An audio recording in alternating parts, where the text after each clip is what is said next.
আসসালামু আলাইকুম। এখন জানিয়ে দিব বাংলাদেশ ও বিশ্বের আলোচিত সংবাদের শিরোনাম। সরিয়ে দেওয়া হলো আইজিপি ও ডিএমপি কমিশনারকে। বৃহস্পতিবার সেনাকুঞ্জে যাচ্ছেন খালেদা জিয়া। ম্যাজিস্ট্রেসি ক্ষমতা বিচক্ষণতার সঙ্গে প্রয়োগ করুন, বললেন সেনাপ্রধান ওয়াকারুজ্জামান। নতুন ডিএমপির কমিশনার শেখ সাজ্জাদ আলী।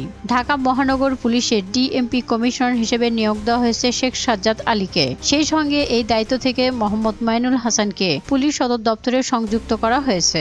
এদিকে পুলিশের নতুন আইজি হলেন বাহারুল আলম।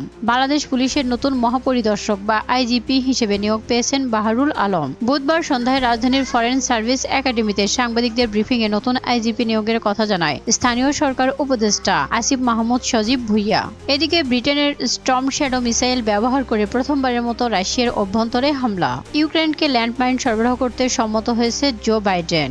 ইরানের পারমাণবিক স্থাপনায় হামলার কোনো প্রমাণ নেই, বলেন ইউরোপীয় ইউনিয়নের প্রধান জোসেফ বোরেল।